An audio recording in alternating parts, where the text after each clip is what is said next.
Eu vou pedir, então, para os meus colegas aqui, a professora Maíra Machado e o professor Carlos Arissuntos, para me acompanharem aqui nessa conversa.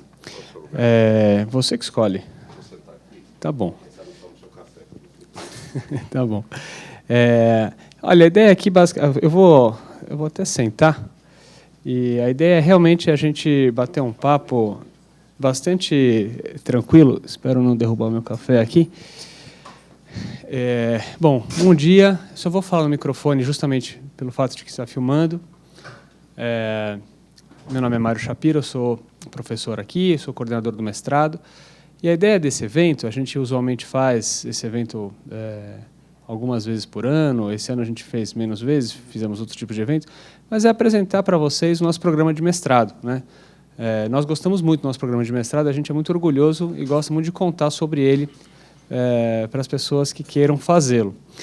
É um programa que tem uma finalidade bastante clara de formar uma habilidade profissional. Não necessariamente vai formar um tipo de profissional. Um profissional é algo que envolve múltiplas habilidades, né? Mas a gente quer contribuir com uma habilidade desse profissional. Pode ser a única, pode ser uma delas.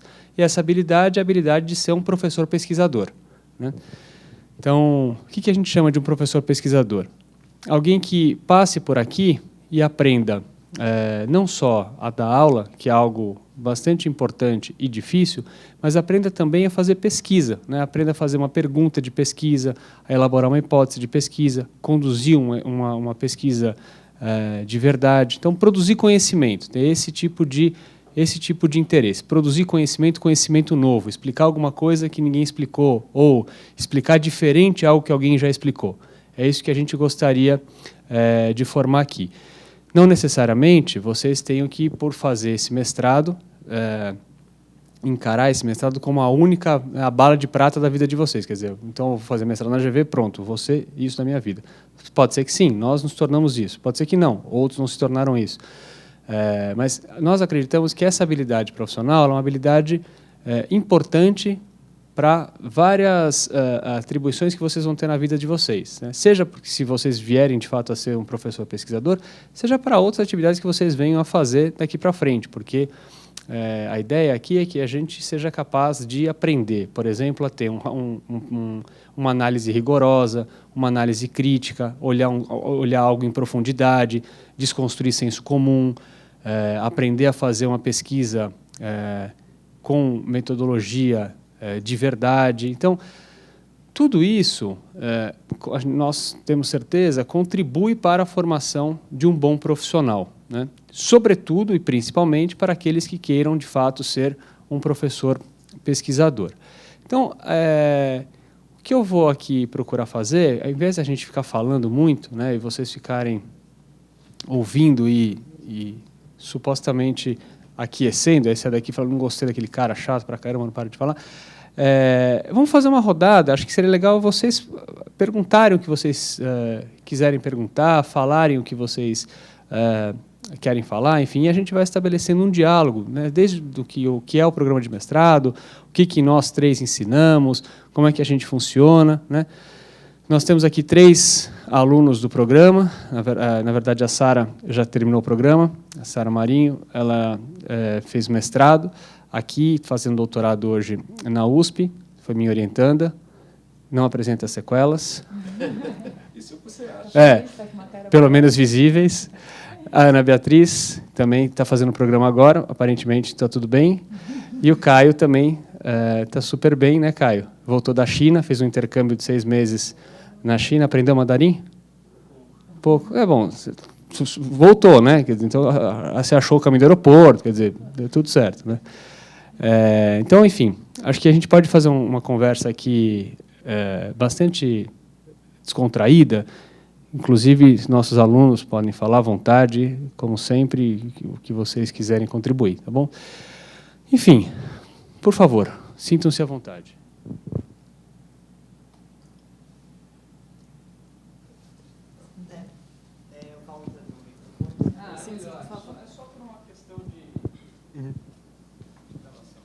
Bem, eu tinha uma dúvida quanto ao funcionamento, ao conteúdo do mestrado acadêmico. Ah, tá. Meu nome é Henrique, eu estou acabando nesse momento a graduação na USP. E eu estou aqui considerando o que eu vou fazer agora que eu vou terminar, né? O meu objetivo mesmo, por enquanto, é ser professor. É claro que pode mudar, né? Não é um contrato escrito em sangue, mas por enquanto é isso que eu penso. E eu tô com uma dúvida sobre o funcionamento do mestrado, o conteúdo do que a gente aprende a gente aprenderia no programa. É que o Mário falou sobre como o mestrado tem o objetivo de capacitar os participantes tanto para pesquisa quanto para dar aula. A parte da pesquisa, a gente já imagina que outros mestrados tenham também, pelo menos deveriam ter, no sentido de que você faz uma pesquisa. Agora, eu fiquei curioso sobre a questão da parte da aula.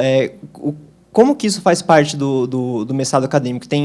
São cursos como dar aula? Você dá algum tipo de aula, uma monitoria? Eu vi que tem uma coisa, tem um núcleo de metodologia em direito aqui. Eu queria saber como que isso funciona.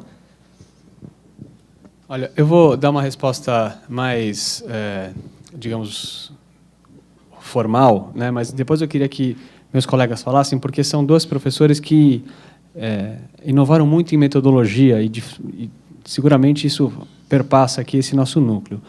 Mas, para responder para você objetivamente, nós temos o núcleo de metodologia do ensino, né? Um dos seus coordenadores é o professor José Garcês Guirardi, que é alguém que se dedicou e tem se dedicado muito nos últimos anos à metodologia do ensino. E o professor José Garcês coordena, dentro do programa do mestrado, um núcleo de formação docente, né? Então, é um programa de formação docente. Então, vocês vão ter, no programa, como crédito do programa de mestrado, um crédito de formação de professor.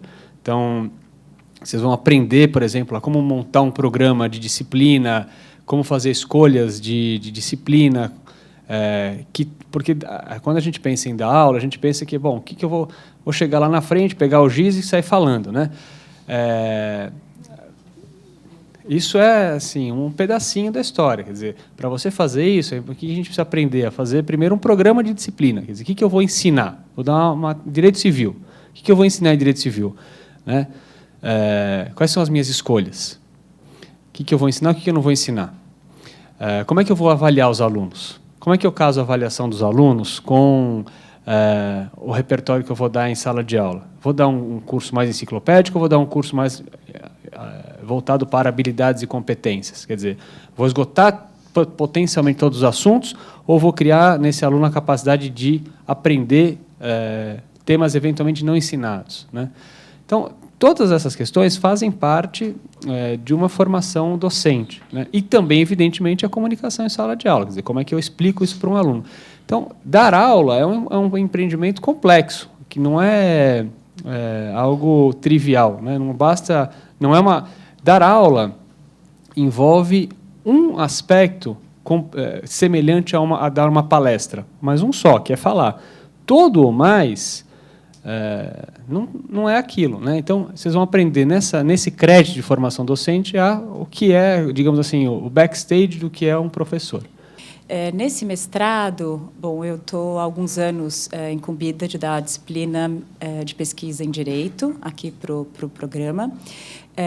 E, desde o início, pensou-se que seria importante para o mestrado em Direito e Desenvolvimento que os nossos alunos, as nossas alunas estivessem bastante familiarizados com outras técnicas de produção de pesquisa, de coleta de dados, de tratamento de dados, para além do formato que nós estamos habituados nas faculdades de Direito, né? Então, utilizando aquela distinção do Bobbio entre interpretar e pesquisar, a gente apostou muito nessa segunda possibilidade também, né? Sem de maneira nenhuma retirar a primeira do nosso campo, né?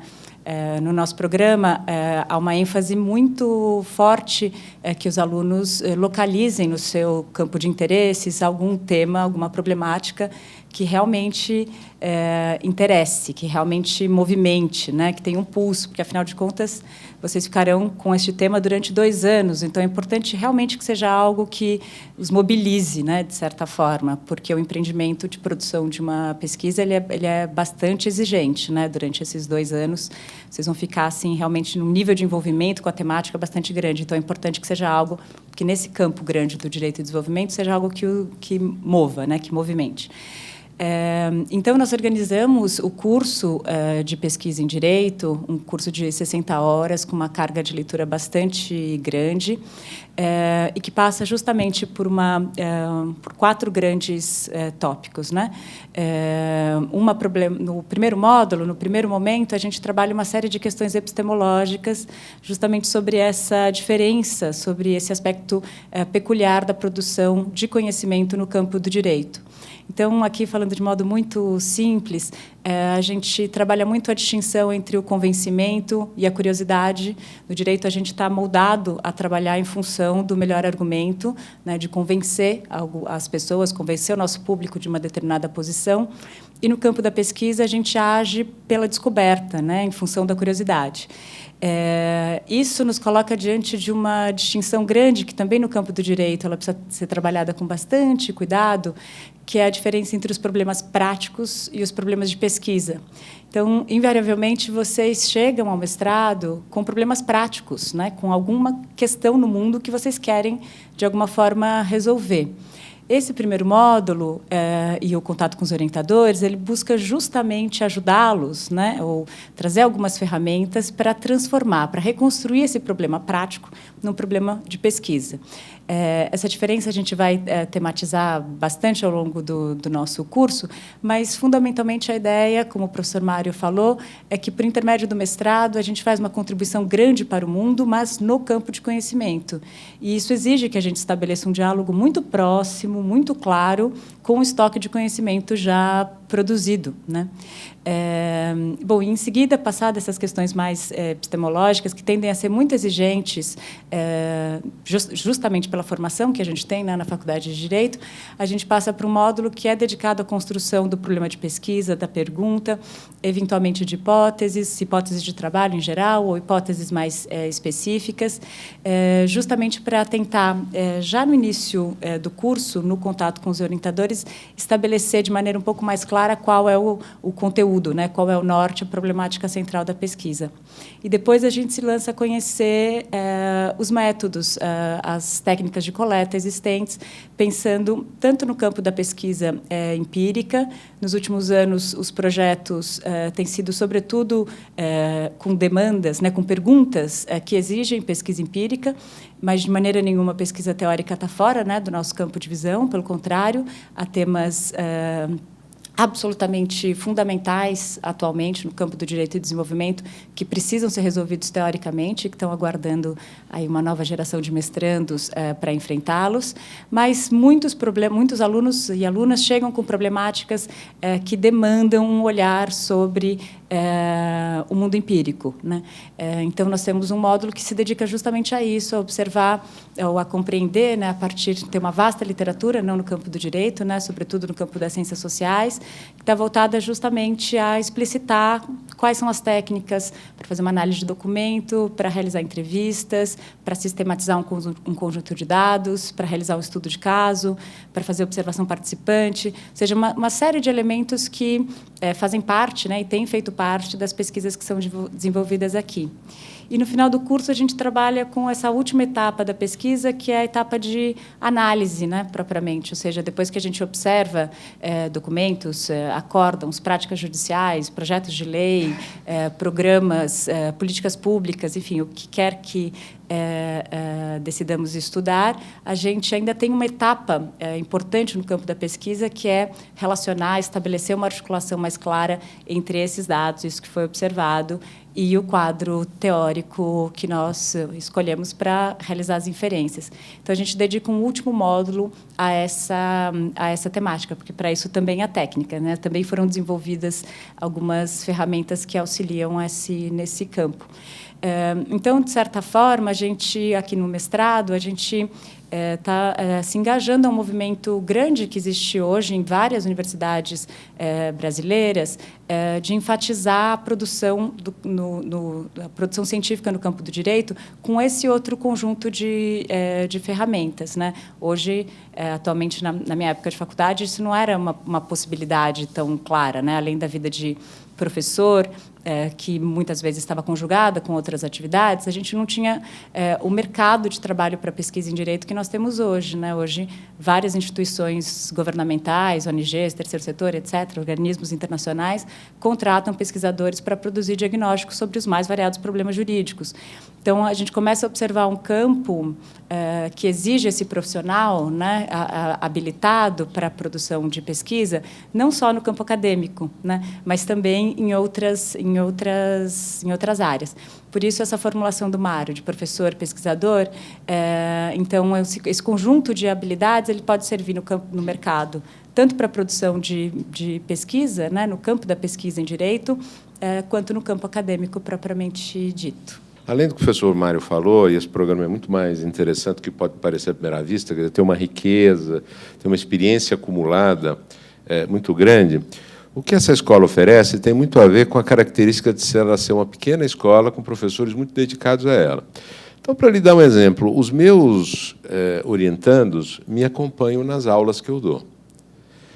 Nas aulas da graduação e mesmo nas aulas de mestrado. Isto é, enquanto está sendo orientado, depois de ter sido meu aluno no mestrado, ainda fazendo a disciplina do mestrado, ainda fazendo a dissertação, ele está me acompanhando no semestre seguinte, no ano seguinte, na aula no mestrado. Para quê? Para que a gente possa, no contato diário, trocar experiências a respeito da atividade docente. Então, como o grupo é pequeno, depois a gente almoça aqui no restaurante aqui na frente, obviamente, nós conversamos sobre o que deu certo, deu errado, a técnica que a gente usou, qual foi o fracasso, etc. E a mesma coisa no curso de graduação. Isso é, o professor acaba tendo com o aluno um contato no exercício da atividade docente, o aluno do mestrado, né, que permite um pouco dessa técnica, que é muito tradicional, do mestre de ofício, formar o aprendiz, né?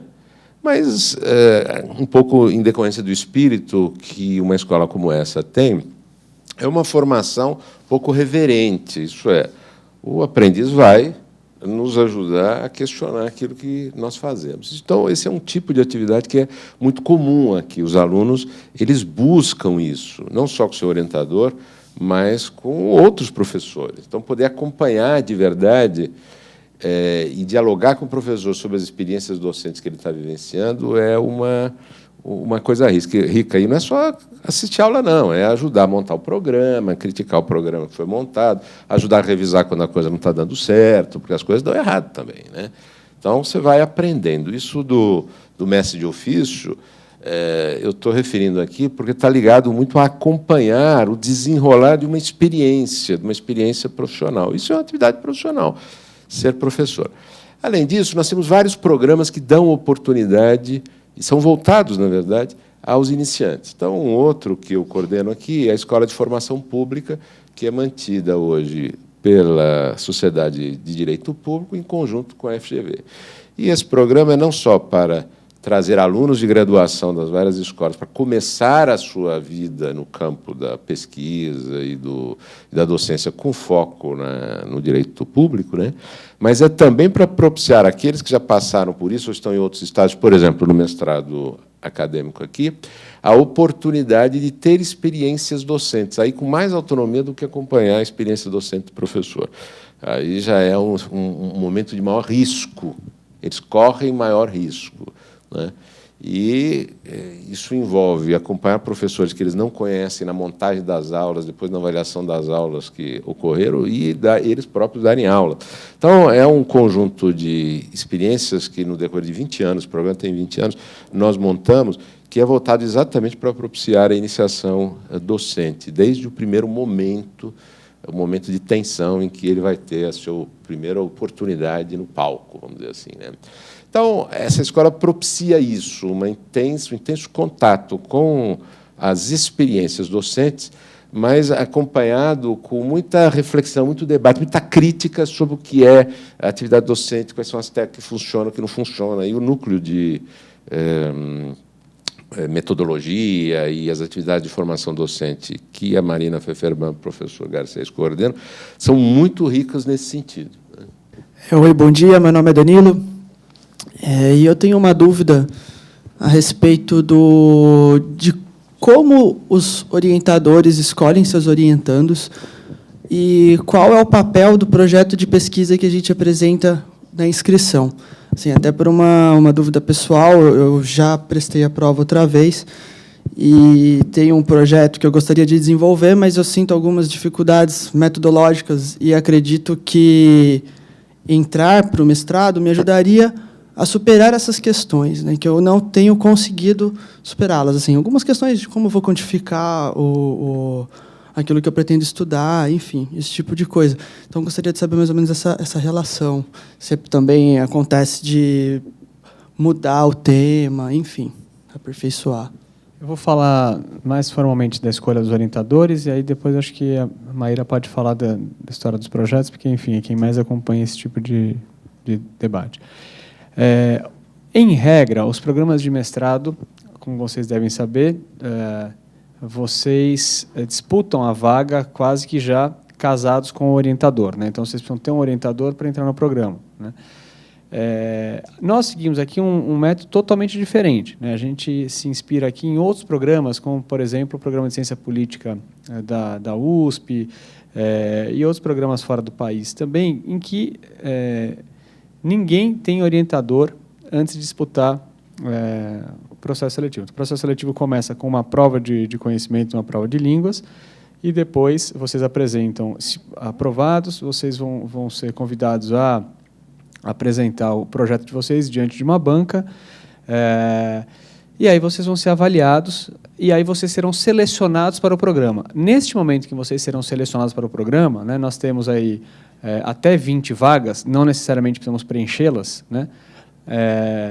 Quando vocês forem, então, aprovados ao programa, depois desse momento de aprovação, é que nós vamos distribuir os orientandos aos orientadores, que vai funcionar da seguinte maneira: a gente vai pedir a vocês, nós vamos fazer uma reunião com vocês, em que nós vamos nos apresentar, todos os professores, o que cada um faz, o que cada um mais ou menos pesquisa, muito embora essas informações já estejam no site, enfim, o que a gente está fazendo. E aí vocês vão indicar uma lista de 3 orientadores que vocês acham mais compatíveis com os interesses de vocês, e nós, do nosso lado, vamos apresentar aqueles orientandos que a gente acha mais convergente com os nossos interesses de pesquisa. E aí a coordenação do mestrado faz um casamento que vai tentar também atender a outros critérios, como, por exemplo, número de orientandos, enfim. Tem que ter um casamento aí, mais ou menos, que envolve múltiplas variáveis, mas basicamente, o que é importante dizer é que ninguém tem orientador, né? Orientador vocês vão conhecer em fevereiro, março do ano que vem. Até agora, no que vocês têm que se concentrar é em passar nas provas, e isso é uma coisa importante a ser dita. Faculdade de Direito adquiriu uma fama de que o bom advogado é o advogado que resolve problema sem necessariamente estudar, né? Então, tem aquela coisa assim, nós todos fizemos direito, eu me lembro muito da faculdade, uma certa apologia, né, da malandragem. Não acreditem nisso aqui. Então, aqui, assim, nós divulgamos uma bibliografia para a prova, e essa prova consiste nestes textos. Então, aqui não é uma coisa assim, eu vou lá fazer a prova da GV, tal, perguntaram um negócio, eu dei uma enrolada, tal. Vai se lascar. Por quê? Quem corrige as provas somos nós. Quem formula a prova somos nós. Então, assim, nós sabemos exatamente quais são os textos, nós escolhemos os textos, nós fazemos as perguntas, nós, que eu digo, nós, não é o cara lá que eu não sei o nome, eu, a Maíra, o Carlos Ari, o Dimitri, nós, o Danilo, nós fazemos a prova, nós corrigimos a prova. Claro que vocês não vão saber exatamente qual de nós, mas estes professores fazem a prova, esses professores corrigem a prova. Então, usualmente, a gente vê muito, quando a gente corrige prova desse processo seletivo, muita resposta de prova que é evidente que o sujeito se deu o trabalho de ler o texto, né? É zero, não tem nenhum problema em falar, é zero, não leu o texto, respondeu, enrolou, é zero, não passa. Agora, leu o texto, respondeu bem a pergunta, né? E a pergunta não é, ninguém vai pedir para vocês operarem um cérebro na prova, a pergunta é o que está no texto. Qual é o debate de fulano com cicrano? O que isso quer dizer? Porque no texto tal, e também não é assim, na nota de rodapé 87, não é isso. O texto nesse texto do autor tal, há uma crítica importante sobre isso. Por quê? Explique, o que você entendeu? E aí eu quero saber se você leu e se você é capaz de articular aquele texto. Então, assim, é rigorosamente uma prova de verdade e que é para vocês lerem. Quer prestar mestrado aqui? Todos são bem-vindos, mas venham lendo, né? Então, essa é a primeira coisa. É meritocrático mesmo, né? Meritocrático no bom sentido da palavra, que não é meritocracia hereditária, né? É meritocracia mesmo. Quem trabalha, leva. Sobre o projeto de pesquisa, muda muito, mas eu vou deixar a Mayra falar.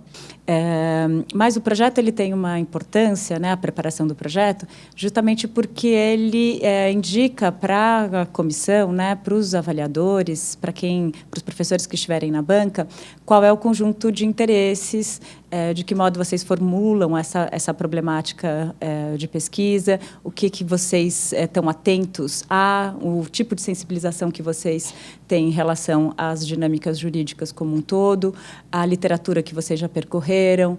Então, o texto mesmo, o texto do projeto, eu leio os projetos de admissão já há muitos anos também, ele, obviamente, a gente não faz nenhuma exigência da explicitação do procedimento amostral. Você falou, não sei como eu vou quantificar. Puxa, a gente tem aulas que são justamente para saber como é que a gente produz uma amostra, né? Tem textos razoavelmente difíceis, densos, para que a gente habilite vocês a construírem uma amostra. A gente faz isso de maneira muito articulada também entre orientador e orientando. É uma decisão difícil que a gente vai tomando, né, ao longo do processo. Então, o projeto ele tem esse fator, né? A gente não faz uma cobrança daquilo que justamente a gente acredita que a gente vai aportar a vocês no decorrer do primeiro ano de curso, né? Em relação às mudanças de tema, elas ocorrem, elas não são, não saberia dizer se elas são infrequentes, mas eu sei que elas ocorrem. E elas não são vistas como necessariamente um problema, porque justamente estamos imaginando que vocês estarão tomando contato com o campo do direito e desenvolvimento de forma mais detida e detalhada, justamente no momento de entrada no curso, né? E que isso poderá trazer, modificar, alterar a abordagem, ou, às vezes, até mesmo a temática mais direta. Então, e no campo da pesquisa isso acontece, né? Uma série mesmo quem se mantém dentro de uma mesma temática, no decorrer da construção do projeto, não é incomum que se descubra que o que se imaginava que se poderia acessar por intermédio de determinados documentos se tornou inacessível por alguma razão, ou que impõe uma dificuldade de análise muito grande. E aí é dever, né, do orientador e do mestrando, da mestranda, reformular, ajustar esses termos, porque não só o interesse de resposta, responder à pergunta de pesquisa, ele é importante, mas também ele precisa ser viável, né, no período de 2 anos. Então, esse ajuste da viabilidade da execução do projeto, ele é algo muito importante, que os orientadores tendem a estar mais atentos a isso, né, justamente porque a gente vem fazendo isso já há alguns anos,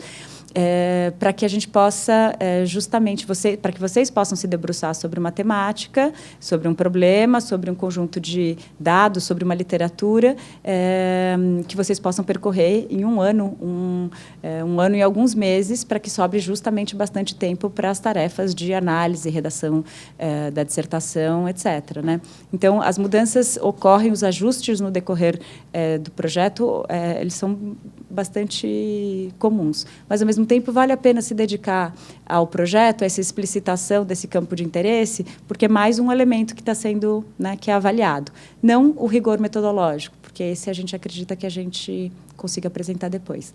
A articulação com o direito e desenvolvimento, por exemplo, é um elemento que é importante tentar ver como é que vocês, já mesmo antes do curso, estabelecem esse tipo de relação. Vocês terão lido alguns textos para a prova.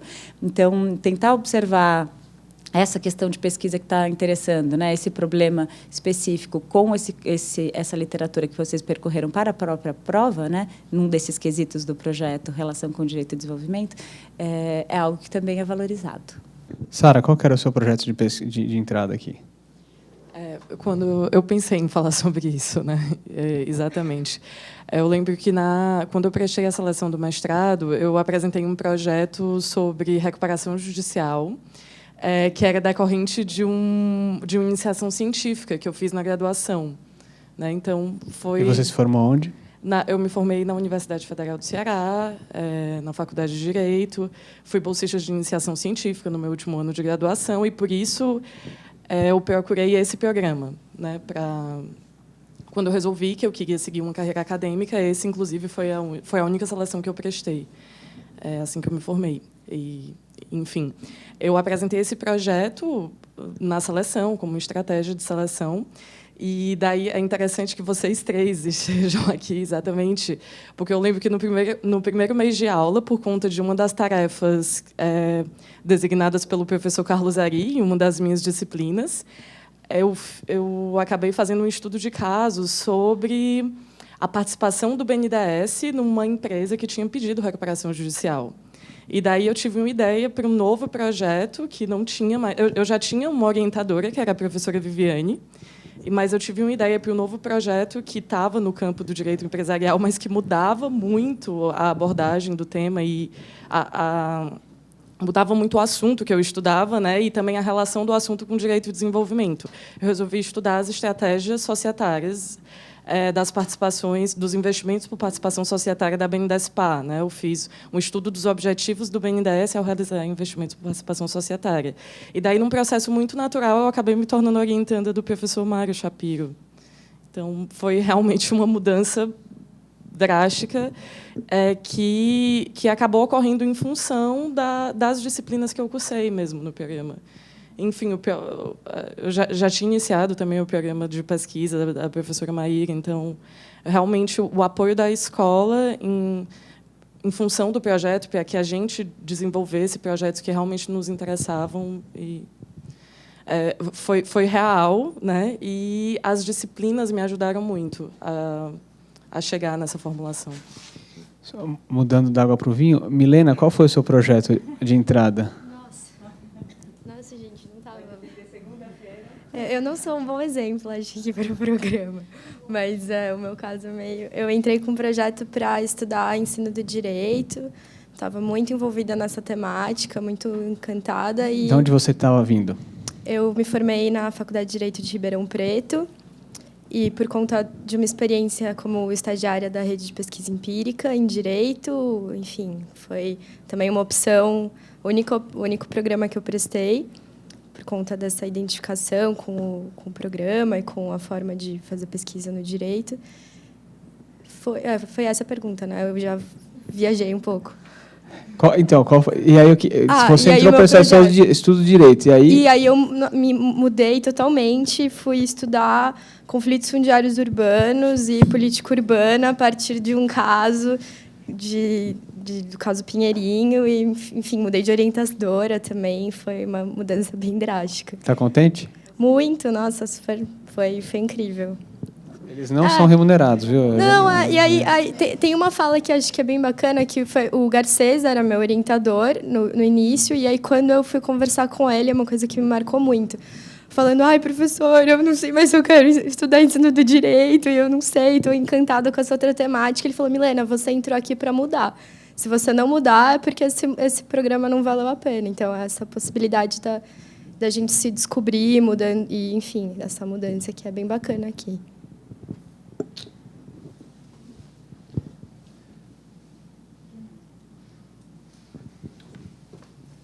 Obrigado.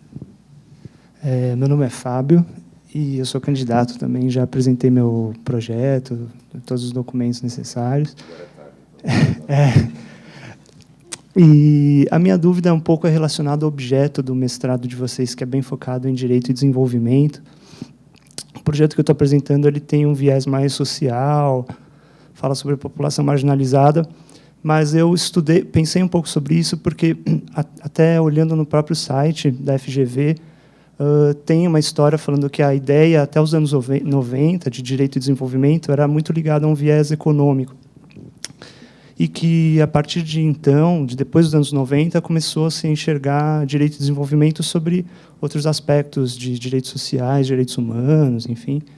E eu queria saber se realmente é possível seguir esse caminho, trilhar esse caminho de buscar o meu projeto é um estudo de caso, né, de uma relação da mídia com a população marginalizada, uma visão da mídia, como que a mídia enxerga, enfim, e população, estigmatização, enfim. E eu queria saber se é possível seguir essa linha, se isso está dentro do que a FGV propõe no programa.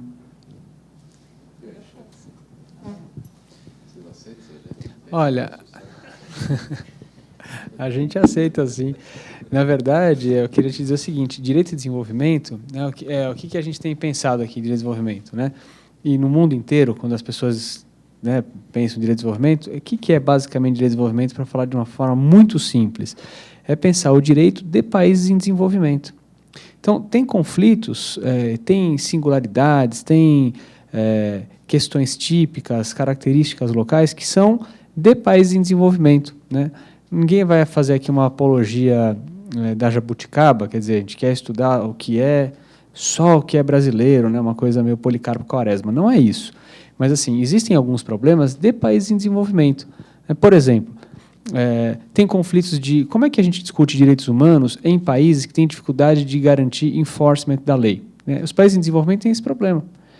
Por quê? Porque tem dificuldades de capacitação humana, tem dificuldades em que os seus judiciários funcionem, seus legislativos têm eventualmente menos capacidade legislativa muitas vezes. Então, a lei tem um problema de enforcement nesse país. Como é que a gente faz? Esses países, usualmente, têm um problema crônico de desigualdade. Crônico. Como é que a gente pensa, então, temas como violência policial, como é que a gente pensa criminalidade? Então, são temas típicos de países em desenvolvimento. Esses países, olhando por um viés totalmente diferente do seu, em geral, países em desenvolvimento não têm mercado de capitais forte, dependem de bancos públicos ou de bancos privados, mas, em geral, tem uma bolsa de valores muito baixa. Por quê? Porque a renda é baixa. Então, como é que a gente pensa a governança corporativa de países em desenvolvimento em que, em geral, as famílias são donas das empresas? São problemas de países em desenvolvimento, não são problemas brasileiros só. Né? São problemas do Brasil, são problemas do México, são problemas da Índia, são problemas da China. É evidente que a China é um caso esquisito, porque é um país que tem muitas dessas características, mas, enfim, é o segundo país mais rico do mundo. Mas são países que têm esses problemas institucionais. Então, o que nós pretendemos aqui é pensar o direito neste contexto. Né? Então, problemas de regularização fundiária, como é o caso do Pinheirinho, né? Eu traduziria direito de desenvolvimento quase que como uma expressão de o direito no seu contexto. A gente é muito treinado a pensar as ideias fora do seu lugar. Né? Então, aqui a gente está tentando pensar as ideias em seu lugar. Quer dizer, quais são as nossas características e os nossos desafios. Isso não significa que a gente tenha... porque isso não é uma postura, digamos, resignada, algo do tipo, a gente é assim mesmo, né? Uma coisa meio macunaímica, né? A gente é assim, eu nasci assim, eu sou mesmo assim, né? Gabriela, né? Não é isso, né? Eu nasci assim, eu sou mesmo assim, está tudo bem assim, nada funciona, tudo bem e tal, mas tem sol. Não é isso, né? Mas é que se nós não pensarmos e nós não formos capazes de identificar quais são os nossos problemas decorrentes do nosso ambiente, do nosso contexto, as proposições de reforma institucional, que também é uma agenda que a gente tem muito presente, e o Carlos Ari é alguém que tem trabalhado muito com reforma institucional, as reformas ficam inconsistentes. Né? Então, se a gente não for capaz de entender por que nós temos este ou aquele problema, né? Vou pegar um caso clássico, né? Judicialização de políticas públicas, que é algo mais próximo dos seus interesses, e que a gente trabalha bastante. Tem um debate muito interessante entre os deferentes e os ativistas, né? Então, os deferentes vão dizer, o executivo é quem tem que fazer política pública, o judiciário não tem que se meter nisso. Os ativistas vão dizer, não, os princípios, tal, inafastabilidade do poder judiciário, o judiciário tem que entrar, tal. O que falta nesse debate aqui? Falta botar um contexto nesse ambiente. Por quê? Como é que a gente vai fazer? Nós temos um dilema aqui. A gente faz política pública no Brasil, mas o accountability, a prestação de contas da política pública é muito baixa. Por quê? Porque a gente tem um problema de funcionamento do Congresso que não é uma boa instância de accountability. Bom, então o judiciário é o que sobra. Puxa, mas o judiciário, quando bota a mão por sua vez, muitas vezes é regressivo, né? Joga mal, dá para quem não precisa, né? Arbitra questões individuais como sendo coletivas. Qual é a resposta certa? Não tem resposta certa, mas o que tem é você entender um problema na sua complexidade e no seu ambiente. Eu acho que então, respondendo objetivamente a você, vocês orientam temas sociais, nós orientamos quaisquer temas, desde que eles se proponham a interagir nessa atmosfera. Acho que, enfim. Não, só para dar um exemplo, o curso que eu dou é Direito, Regulação e Desenvolvimento. Então, nós estamos discutindo lá os projetos de infraestrutura, os projetos governamentais de infraestrutura. A gente, pesquisando, cujo projeto de pesquisa é entender como é que o Estado consegue montar os projetos, então, os desafios, inclusive as reformas institucionais necessárias para o Estado se capacitar para montar os projetos, e tem outro estudando o impacto dos projetos estatais de infraestrutura sobre a população mais carente. Os desafios de incorporar os interesses dessas pessoas na montagem, na estruturação dos projetos de infraestrutura. São dois alunos estudando coisas que têm uma preocupação mais com o lado estatal, né, e o outro com a população que é vítima, eventualmente, de um desses projetos. O nosso curso, como o Mário resumiu aqui, acaba juntando perspectivas muito diferentes. Para os orientadores é uma loucura, né? Porque você não tem muito espaço para viés, você é derrubado todo o tempo. Mas a riqueza, para todos nós, e para os alunos, inclusive, é muito grande. Quer dizer, o direito de desenvolvimento propicia isso. Essa linha de direito de desenvolvimento acaba sendo não só uma linha que tem uma tendência a ir para além do conhecimento jurídico mais tradicional, mas também de quebrar as orientações muito ideológicas, vamos dizer assim, ou as preferências ou de clube, que, afinal, todos nós acabamos tendo em função da vida, né? Daniel, eu queria fazer só uma notinha em relação ao seu projeto concreto, talvez não para agora, né, você já entregou, mas há uma preocupação da nossa parte, né, talvez eu diga agora só em primeira pessoa, né, pelo menos da minha parte, em que a gente consiga montar um projeto de pesquisa no campo do direito de desenvolvimento com um componente jurídico claro. Por que eu digo isso? Então, populações marginadas e mídia, eu consigo imaginar uma série de projetos possíveis, né? Uma série de desenhos de pesquisa possíveis e todos eles bastante interessantes, ricos no campo do direito de desenvolvimento. Mas quando eu penso na relevância da localização de um componente jurídico mais explícito, né, eu estou pensando justamente num elemento que, do meu ponto de vista, é uma das grandes vocações desse programa, que é de produzir pesquisa no campo do direito que seja capaz de dialogar e de aportar a partir do direito para um estoque de conhecimento mais amplo. Então, sobre mídia e sobre população marginalizada, nós temos no campo das ciências sociais, cientistas políticos, antropólogos, uma série de outros pesquisadores que estão se debruçando sobre essa temática. Esse material, para você, vai ser fundamental, vai ser incontornável percorrê-lo, porque justamente são outros pesquisadores, a partir de outros referenciais teóricos, que estão produzindo informação, documentos, reflexões sobre o seu tema de interesse. E daí, como é que um programa de direito e desenvolvimento se insere, né, nessa ampla, grande divisão do trabalho da produção científica? Né? Porque, na verdade, a ideia é que estejamos todos, né, cientistas políticos, economistas, administradores, antropólogos, aportando, de certa forma, para um conhecer do mundo. Né? Então, quando nós, com a formação jurídica, nos sensibilizamos com determinados problemas e decidimos enfrentá-los, me parece que é bastante importante que a gente possa um pouco também cumprir essa tarefa de levar para esse debate esse elemento, essas engrenagens, esses componentes propriamente jurídicos que poderiam não ser diretamente tematizados pelos outros pesquisadores que estão trabalhando com as mesmas temáticas, entende? Então, é como se a gente tivesse uma obrigação moral, ou uma obrigação científica no campo da produção de conhecimento, de poder levar também essas questões, ou ampliar, explicitar os termos dos problemas jurídicos. E aqui, tomando de maneira mais ampla, uma instituição específica que está favorecendo o tipo de problemática que você está interessado, uma instituição. As instituições jurídicas, elas são as mais variadas, né? A gente não está pensando só nos tribunais, né? Tem algum elemento de produção normativa sobre essa temática? Ou você está interessado nas percepções do direito por intermédio da mídia? Então, localizar o jurídico no discurso midiático também é um elemento interessante. Entende? Então, a gente tenta realmente observar em fontes as mais diversas, ou seja, localizar um componente jurídico não significa vou ter que estudar lei ou acórdão. Não, pelo contrário, né? O direito ele está impregnado em uma série de outras fontes, fatores, dinâmicas, mas eu gosto muito de valorizar esse componente jurídico, para que justamente a gente possa fazer essa contribuição para o campo de conhecimento maior. Posso dar um exemplo? Claro. Uma orientanda atual que é formada em economia, nunca estudou direito na vida, e é nossa aluna, entrou aqui. O interesse dela é estudar saneamento.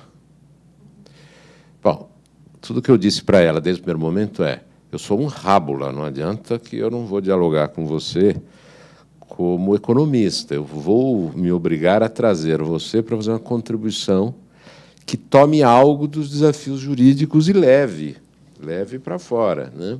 E você é especialmente qualificada para esse economista, né? Bom, então, no final das contas, desenvolvendo um projeto que ela está tocando, de, primeiro, compreender a construção do marco legal do saneamento na metade dos anos 2000, né? Por que ele foi construído? Editou-se uma lei nacional, lei estaduais, houve um movimento. Então, compreender o porquê envolveu, obviamente, muitos outros olhares, que, para além do jurídico, né?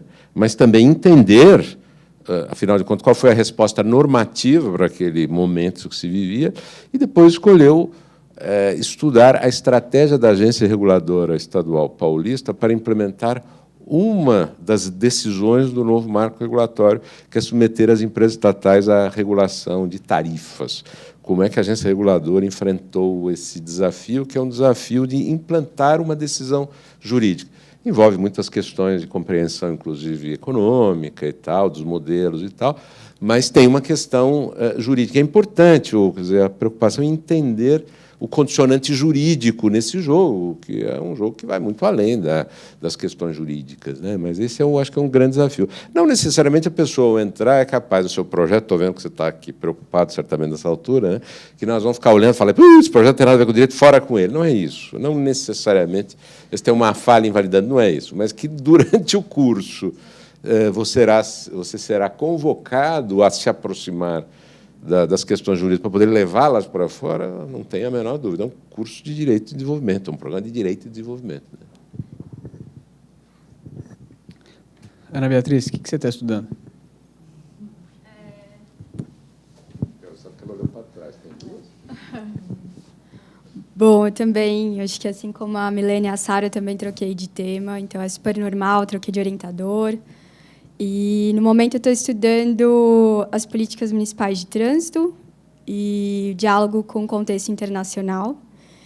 E é isso, assim. Então, e também tem isso que a Maíra falou, de como trazer isso para o direito, porque é um tema que poderia, né, tem trabalhos de economia sobre o tema, trabalhos de administração pública, então, como trazer para a questão jurídica. Então, acho que é isso. Era a Agenda de Desenvolvimento da ONU. E a questão de transporte está inserida. Então, a gente começa com um tema bem grande e vai precisando delimitar, que é um pouco frustrante. Parece um pouco frustrante, mas, na verdade, é parte do processo de construção mesmo, né? E você, Caio? Meu nome é Caio, estou concluindo o mestrado, eu espero, né? Professor Mário, meu orientador. Eu também. E eu estou estudando política industrial no setor automotivo, é um estudo de caso. É uma chave bem institucional ligada ao crescimento e desenvolvimento econômico. Mas eu queria só dar um testemunho, porque eu lembro que eu frequentei uma reunião como essa, quando eu estava prestando o processo seletivo, e as perguntas elas meio que se repetem, o Henrique, o Danilo e o Fábio, né? Então, acho que eu posso dar um testemunho, depois de 1 ano e meio, de como foi a vivência aqui no mestrado acadêmico. O primeiro ponto sobre a formação docente, que o Henrique levantou, na disciplina do professor Garcês, desde o primeiro momento, a gente se colocou na posição do professor, do docente. Então, a partir de questionar qual é o enfoque no objeto ou o enfoque no sujeito, quais são os diferentes tipos de sujeito que a gente vai estar ministrando numa futura aula, e a avaliação final foi exatamente montar um curso e ministrar esse curso numa outra faculdade. Então, a nossa avaliação foi exatamente essa. Alguns alunos deram aula no Instituto SPDP e outros na Faculdade São Judas. Então, foi uma experiência muito rica mesmo, porque você está do outro lado, né? Você passa a entender as preocupações do professor também. Sobre o ponto do pesquisador, a disciplina da professora Maíra, eu acho que deveria ser uma obrigação de qualquer mestrado, mas eu vejo que não é uma coisa muito frequente.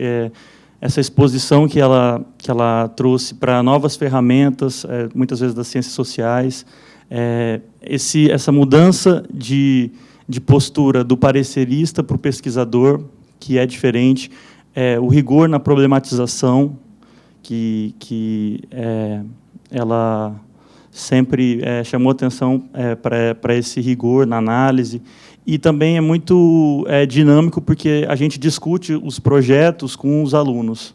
Assim, então, existe um sistema de avaliação cruzada, a gente expõe para os outros alunos como se fosse uma mesa redonda em algumas aulas, e a professora também o tempo todo dando dicas e subsídios para a gente refinar e melhorar o tema, juntamente depois com o orientador. E a questão do professor Mário e do componente jurídico, um outro diferencial que eu vejo no mestrado aqui é essa chave mais institucional. Então, aqui, você não vai ser incentivado, por exemplo, a enfrentar um problema de pesquisa do tipo: qual a natureza jurídica de um componente da nova legislação de falências, assim, de um caráter mais especulativo e estruturalista. Aqui, eles priorizam bastante um enfoque mais empírico, funcionalista do direito, assim, do direito em ação. Eu acho que isso também pode ser um diferencial, assim, do mestrado. Então, foi uma experiência, assim, muito, muito valiosa mesmo, e eu acho que é um programa que tem esses traços que diferenciam um pouco do que a gente vê lá fora, assim.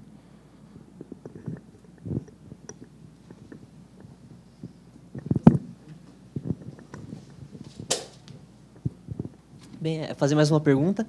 Eu fiquei curioso sobre o funcionamento da integração internacional do mestrado em Direito e Desenvolvimento, que no folder de vocês é uma coisa bem grande, né? Aparece as faculdades com as quais a GV tem parceria. E eu queria entender como que isso funciona, assim, como você seleciona esse tipo de experiência, se é normal as pessoas fazerem. E 2, qual é a função disso dentro do programa de mestrado, né? Se você está estudando, por exemplo, um problema brasileiro, uma questão... por exemplo, o Ribeirinho, por que você vai, por exemplo, para a faculdade de Nova York, passar 6 meses, que é 1/4 do período do mestrado, estudando, eu imagino, com algum outro orientador que deva ser escolhido e que você deve escolher para isso. Assim, como que isso ajuda no projeto de mestrado, essa experiência? Porque acho que essa questão do intercâmbio é uma coisa que todo mundo tem vontade, né? Parece que é uma coisa super interessante, mas eu queria entender exatamente qual o objetivo disso dentro do mestrado, que acho que é uma coisa bem diferente de graduação, por exemplo. Olha, do ponto de vista institucional, nós temos convênios com muitas escolas, e aí nós abrimos um processo de seleção, e aí os alunos se candidatam e a gente vai selecionar, e os alunos vão indicar as faculdades para onde eles querem ir, e a gente vai tentar fazer um encontro entre as possibilidades da faculdade que recebe e os interesses do aluno. Então, do ponto de vista institucional, tem convênio, enfim. o Caio foi para a China. Qual a universidade? Universidade de Pequim. Eu tive uma outra orientanda, a Vivian, que passou 6 meses em Madison, na Universidade de Wisconsin. Então, assim, ir para fora, do ponto de vista institucional, há amplas possibilidades, não é um grande problema, porque nós temos muitos convênios com muitas escolas. Do ponto de vista de ser uma estratégia boa ou não, depende do seu interesse, depende do que você está estudando, se vale a pena, se a escola lá está aberta enfim, pode te permitir um ganho, ou se pode permitir ou não. Isso é algo assim que é muito caso a caso que vai se decidir. Agora, o fato de você estudar um problema tipicamente brasileiro não é um impeditivo de você ir para fora, né? Os antropólogos costumam dizer que eles não estudam na aldeia, eles estudam a aldeia. Então, ou seja, o fato de você estudar o Brasil não significa que você precisa estudar no Brasil. Você pode estudar o Brasil em relação ao mundo. Quer dizer, se isso aqui é igual, o que você estuda é igual em algum lugar, se é totalmente diferente. Então, colocar o Brasil num contexto maior também é algo que pode ser feito fora do país, né? Você pode pensar o Brasil em relação a outros países, né? Então, o tipo de enfoque que você vai dar, se você vai fazer um estudo só aqui, ou se você quiser ir fazer fora, veja, o Caio está estudando o Inovar Alto, que é o programa do setor automotivo, o programa de incentivo tributário para o setor automotivo. Foi para a China. Quer dizer, como é que os caras organizam esse estímulo estatal na China, né? É diferente, é igual, etc. Enfim. Então, acho que tem isso é absolutamente aberto, né? Queria só fazer uma notinha em relação a esse ponto, Henrique, né? Então, a gente pode ir para o exterior não para fazer o campo, né? Ou seja, o seu campo de pesquisa pode ser permanecer aqui, o Ribeirinho, a Rua Rocha, mas a ida ao exterior ela pode ser muito interessante no campo, não de acesso a materiais, porque hoje, na verdade, está tudo disponível online, então a gente não viaja mais para o exterior para fazer pesquisa bibliográfica, a não ser um núcleo ou um instituto específico que dá com material do século XIX, que não está desatualizado, aí sem dúvida. Mas, no geral, as grandes bases, a gente tem acesso aqui do computador da biblioteca, né? São as mesmas grandes bases. Então, a ida para o exterior é mais para permitir intercâmbio com outros pesquisadores que estão estudando temas semelhantes, ou problemáticas semelhantes, ainda que sobre campos empíricos, né, sobre problemas concretos totalmente distintos. Então, esse intercâmbio tende a ser muito rico, né? Então, se inserir em grupos de pesquisas que estão com essa temática. Ou por intermédio da aproximação metodológica também. Então, trabalhar com algum grupo que utiliza uma determinada estratégia, então, o pessoal que está trabalhando muito com estudo de caso, o pessoal que está fazendo esse tipo de pesquisa empírica, ainda que sobre outros temas, também eu tenho acompanhado algumas experiências muito, muito interessantes, muito ricas, né, para a formação. Mas, colocando de maneira muito clara, assim, né, a decisão exterior, ela, do meu ponto de vista, ainda mais no mestrado, que é muito curto, ela tem mais um componente pessoal, né, de implicações financeiras, humanas, afetivas, etc., do que propriamente acadêmicas, né? Então, os ganhos acadêmicos a gente consegue vislumbrar de várias formas, mas me parece que a decisão maior no mestrado está nesse nível mais pessoal, né, das implicações de recursos de trabalhar fora, né? Então, restabelecer uma dinâmica de pesquisa e de trabalho de muitas horas diárias no exterior, fora do ambiente que está acostumado a trabalhar. Enfim, estou só colocando esse fator porque não necessariamente ela pode ser um aporte, né? Ela pode trazer algumas exigências também, né? Porque morando fora tudo muda, né? E no mestrado curto essa é uma dimensão que precisa estar bem equacionada, assim, né? Só lembrar uma coisa, o intercâmbio internacional, inclusive pessoal, não depende de você ir para o exterior. Por quê? Porque nós recebemos professores estrangeiros aqui, que dão cursos, inclusive no programa do Global Law, permanecem aqui, apresentam seus papers, discutem com os professores da escola, com os pesquisadores, com os alunos. Então, há esse contato aqui mesmo. E temos recebido os alunos também das escolas parceiras. Então, no meu semestre passado, havia uma aluna francesa. Nesse semestre, temos uma americana. Então, isso vai variando, de modo que não é necessário que você viaje. E também, se viajar, haverá as oportunidades menores, como os cursos de verão, da Liga, enfim. As oportunidades são muito variadas hoje para esse tipo de intercâmbio, né? A viagem envolve coisas também super interessantes, mas é preciso pensar bem, porque o prazo é curto e isso tem seu custo em termos de tempo, porque você abre a cabeça e a sua experiência para muitas outras coisas, né? E você tem que produzir uma dissertação também nesse meio tempo, né? E escrever é difícil para caramba. Assim, para todo mundo. Escrever é um sofrimento. A diferença entre ler e escrever é aquela... Assim, você lê, você fala, isso aqui é fácil, esse cara não é muito criativo, tal. Aí você vai escrever. Aí você fala, nossa, aquele cara era bom, hein? Puxa, quando a gente está aqui, a gente descobre que ler é difícil também. É um processo. Mas foi só dividindo uma experiência em relação ao que o professor Carlos Egg falou. Eu não fiz intercâmbio ao longo do programa, até porque vir para cá foi um intercâmbio para mim.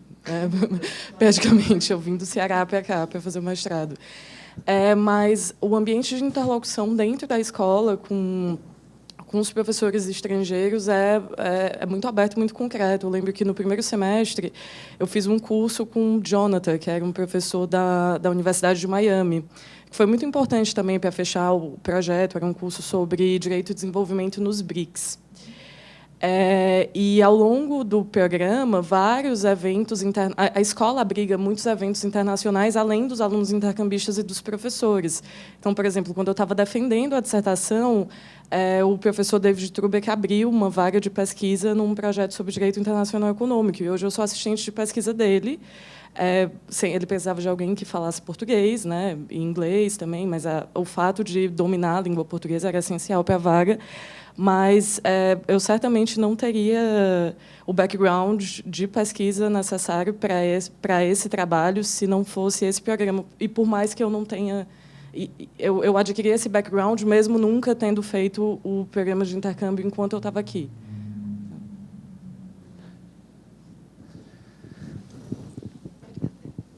Oi, bom dia. Meu nome é Patrícia, sou advogada. Trabalhei uns 5 anos em instituição financeira, na área de legal compliance.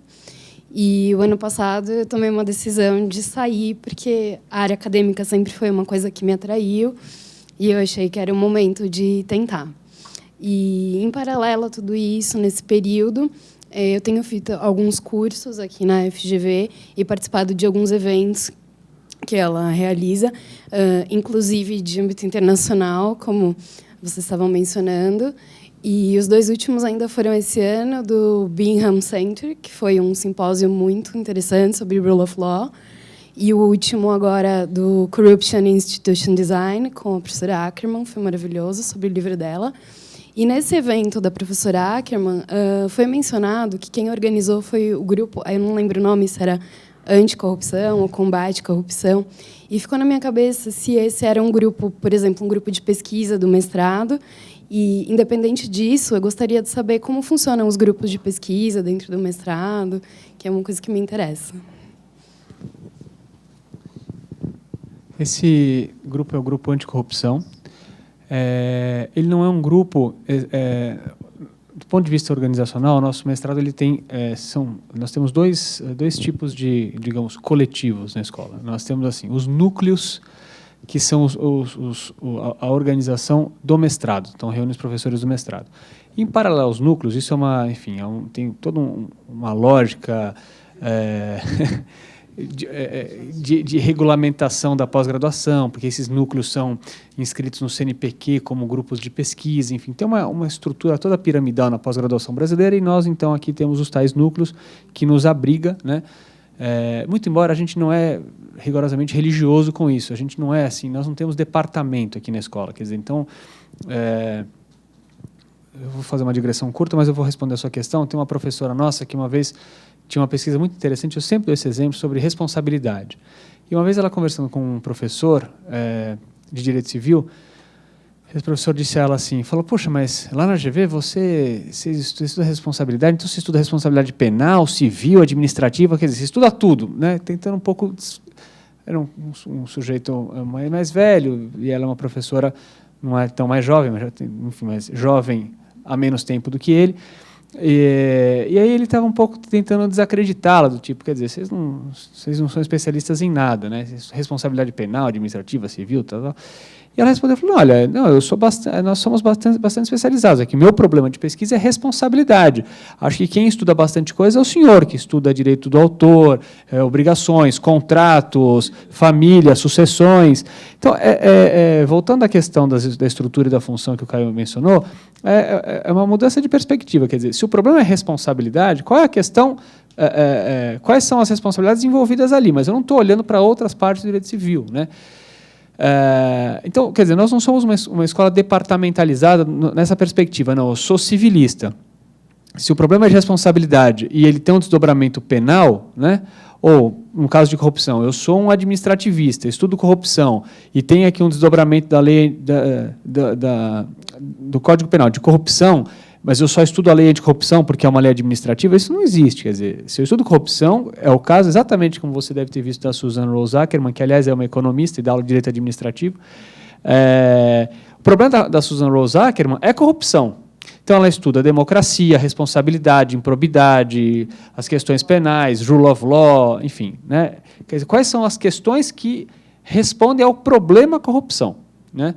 Então, nossos núcleos, eles nos organizam, mas eles não nos encaixam, né, em departamentos a ponto de nos proibir de estudar os temas que, veja, né, a Maíra mexeu muito tempo com corrupção, e, enfim, não tem, de formação, uma formação mais próxima do direito penal, mas, quer dizer, não, sou penalista. Não, eu trabalho com corrupção, né?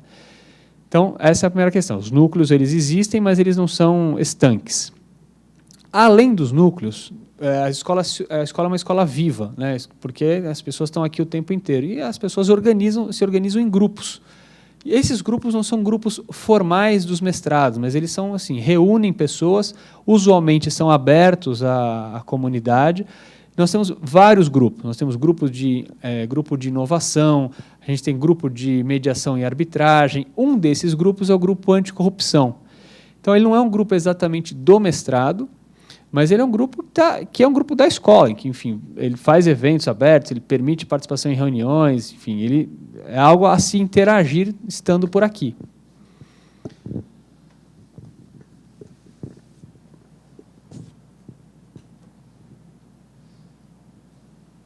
Ninguém quer saber de bolsa? Tudo bem, não interessa, tudo bem, também a gente não precisa falar de bolsa. Então. A minha pergunta era exatamente isso. O programa é gratuito. Todos os alunos que passarem no programa têm bolsa. Todos. Bolsa isenção de mensalidade, certo? Nós não temos ainda um número grande de bolsas permanência.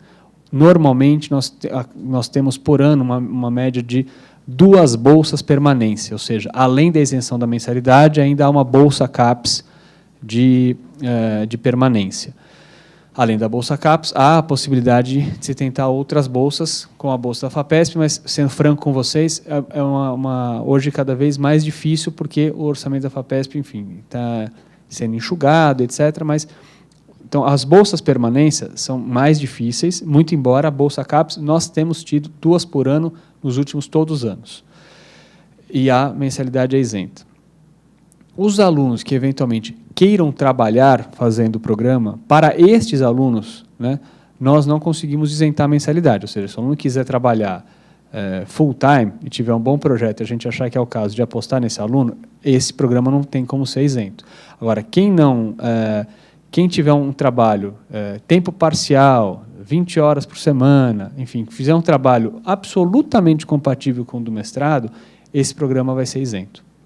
Então, nós, nos últimos todos os anos, acho que todos vocês, nenhum de vocês pagou a mensalidade, certo? O programa é realmente isento, não tem custo, né? Agora, nós temos alunos pagantes. Quem são eles? Nós temos, por exemplo, acho que é o seu orientando, Arthur, né? O Arthur é um advogado, ele advoga, é sócio no escritório de advocacia, trabalha full-time no escritório, ele é um excelente advogado, né? Um grande penalista, já é um grande penalista, optou por seguir a carreira de advogado e paga a mensalidade do programa, né?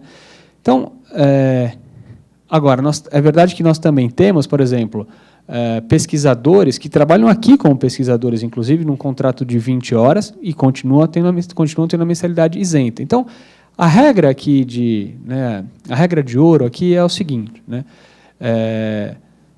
Nós queremos ter bons alunos, né? Nós queremos ter bons alunos e nós vamos garantir um programa de mestrado para esses bons alunos. Evidentemente, se o aluno é sócio de advocacia, tem plenas condições de pagar o programa e pode fazê-lo, a gente vai pedir a ele que faça isso. Agora, a absoluta exceção. Dos 12, 13 ou 14 alunos do ano do Arthur, acho que o único que paga o programa é o Arthur. E por opção, porque sabe, porque pode, porque não tem problema, enfim. Porque também isso permite que os outros não precisem pagar a mensalidade. O programa de mestrado da GV, esse nosso aqui, é o único programa dessa escola que tem isenção de mensalidade. A nossa graduação tem mensalidade, o mestrado profissional tem mensalidade e a especialização GV-Law tem mensalidade. Nós somos o único programa em que a fundação banca a mensalidade. Agora, isso não é uma universidade pública, certo? Então, a mensalidade importa para a manutenção dessa escola. Por isso que o aluno que tiver uma condição profissional muito satisfatória, que possa, eventualmente, pagar pelo programa de mestrado, para esse aluno a gente não tem porquê nem condição de isentar da mensalidade. Agora, todos os demais, inclusive aqueles que eventualmente têm um trabalho tempo parcial e que consigam tocar o mestrado, para esse a gente vai isentar a mensalidade. Lembrando só que ninguém controla a vida de ninguém, mas nós fazemos um programa para atrapalhar a vida profissional de vocês, deliberadamente, né? Por quê? Porque, veja, se essa é a nossa atividade profissional, a gente não quer que vocês nos encarem como segunda opção, tá certo? Se vocês são para nós a primeira opção, por que nós vamos ser a segunda opção da vida de vocês? Um pouco essa a conta, né? Se a gente está aqui o dia inteiro, se a gente dá aula o dia inteiro, se a gente pesquisa o dia todo, se a gente recebe aluno o dia todo, se a gente orienta o dia todo, eu não quero ter um orientando que fala assim, professor, hoje eu não vou poder ter uma reunião lá com o meu cliente, tal, posso dar uma passadinha aí na sexta-noite? Então, esse não é um mestrado de dar uma passadinha, né? Não é um mestrado de... Estava indo para um cliente lá, aqui, vou dar uma passada, eu vou tomar um café. Não vamos tomar um café, né? Aqui é um programa de verdade. O Arthur trabalha, outros trabalharam. Tinha um aluno que eu esqueci cujo nome eu esqueci. Tinha o Pedro na minha turma. O Pedro tinha o Antônio também. O Carioca? Esse. Excelente aluno também. Também trabalhava... foi seu orientador? Não. Da Viviane, exatamente. Excelente aluno, né? Trabalhou tempo integral, também acho que pagou pelo programa, era advogado, um grande escritório, e a gente marcar, assim, e ele conseguia, né? Por que eu estou dizendo que a gente atrapalha a vida de vocês? Porque que horas que são as aulas? Então, semestre passado eu dei aula sexta-feira das 2 às 6.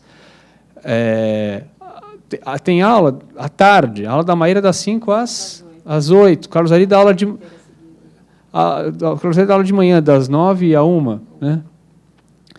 Enfim, nós não vamos montar um programa como é, por exemplo, em outras escolas. Eu fiz mestrado, doutorado na USP. A aula era das 5 às 9. Né? Não é assim, né? A gente não vai fazer um programa para ser adjacente na vida de vocês. É uma opção central na vida de vocês. Mas, dito isso, vocês se organizam e vocês cumprem a vida de vocês. Então, respondendo, a bolsa do programa é isento, salvo em casos excepcionais de alunos que podem pagar pelo programa porque têm uma condição profissional muito satisfatória.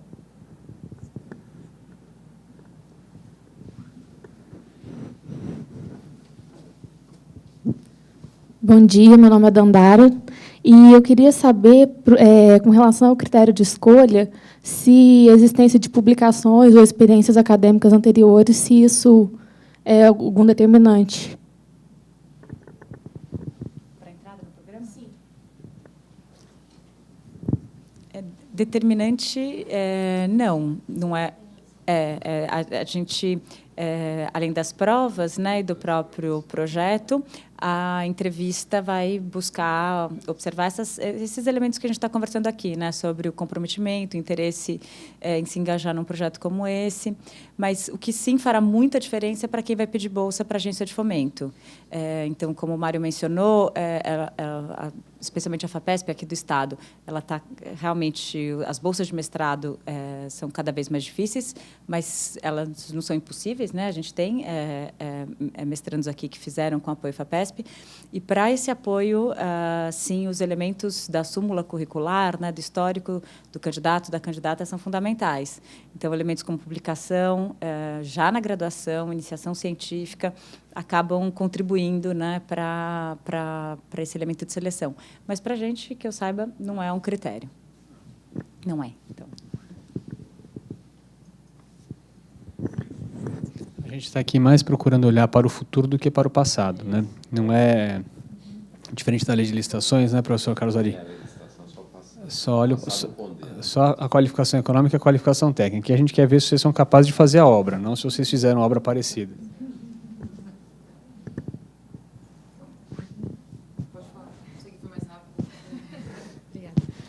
Meu nome é Paula e, na verdade, eu fiquei com dúvida em relação, voltando à Bolsa, porque tem a Bolsa Mário Henrique Simonsen, né? Aí eu queria saber como é que ela funciona. A Bolsa Mário Henrique Simonsen é a bolsa que isenta a mensalidade. A rigor, esse programa, como todos os programas da Fundação, ele tem um custo de mensalidade. Originalmente, quando o programa começou em 2008, ele custava, ele era um programa pago, né? E aí nós, no decorrer de 2009, 2010, conseguimos com a mantenedora, que é a Fundação Getúlio Vargas, que ela nos desse a Bolsa Mário Henrique Simonsen, que é a bolsa que isenta a mensalidade. Então, nós não pagamos, né, os alunos não pagam mais pelo programa. Então, quem custeia o programa, o custo dessa mensalidade, é a Fundação Getúlio Vargas pela Bolsa Mário Henrique Simonsen. Então, ela não é uma bolsa de permanência, no sentido de que você não recebe um valor para estudar aqui. Você tem a isenção da mensalidade. É isso que... E aí, o que pode acontecer é você cumular essa Bolsa Mário Henrique Simonsen com, por exemplo, uma bolsa da CAPES. Que aí você vai ter a isenção da mensalidade, mais uma bolsa de manutenção para você fazer aqui o programa de mestrado. Bom dia a todos e todas. Meu nome é Maína. Eu vou fazer um pequeno histórico para poder justificar minha pergunta, tá? Vai fazer sentido no final, prometo. Estou formada em Direito pela Sanfran. Eu tive, durante muito tempo, uma carreira no mundo corporativo, encontrei professoraria em alguns eventos sobre o setor regulatório, estudei bastante sobre o setor ferroviário, enfim. E, no ano passado, resolvi fazer uma ruptura, sair do setor privado para o setor público. Hoje eu trabalho na Secretaria de Direitos Humanos da Prefeitura. A minha proposta de projeto tem a ver com questão de política habitacional, descontinuidade. Eu pretendo traçar um marco desde 2000 até agora, enfim. E sair do setor privado e ir para a área pública representou um downgrade considerável salarial. Por outro lado, é um trabalho também em tempo integral, então eu sinto que eu acabei ficando um pouco na brecha, porque vocês colocam, de um lado, vocês tiveram alguns advogados que conseguiram trabalhar aqui, mas tinham condições financeiras adequadas para conseguir arcar com o custo, e, por outro lado, vocês gostariam de pessoas que, caso continuem a trabalhar, tenham um trabalho parcial. E eu não sei se eu consigo me adequar às duas coisas, porque eu trabalho na secretaria, é tempo integral, acredito que eu consigo me adequar. Então, é um trabalho remunerado, mal remunerado, mas é remunerado, que exige, a princípio, 8 horas, mas que poderia ser adaptado no caso de um eventual, enfim, aceite no programa. Então, minha pergunta é se eu conseguiria estar adequada àquilo que vocês esperam, que é não tenho dinheiro para pagar, sendo servidora pública, e, por outro lado, ainda assim continuaria trabalhando por necessidades materiais óbvias. Enfim, é isso. Acho que o que mais nos interessa é saber se você vai conseguir desenvolver o programa, ou seja, se você vai, a despeito de trabalhar essas tantas horas, né, se você vai conseguir assistir às aulas, entregar os trabalhos, enfim, é isso que acho que a pergunta mais importante a ser feita. Porque, pagando ou não, né, veja, esse é um programa que ele demanda dedicação, ele não é um programa fácil, ele é um programa difícil. Ele é um programa de 2 anos, né, em que, basicamente, o primeiro ano vai ser coberto pelos seus créditos. É um programa que vai exigir de você um tipo de abertura de espírito para uma compreensão do direito diferente, o que, né, tem uma curva de aprendizado. Então, ele é um programa demandante.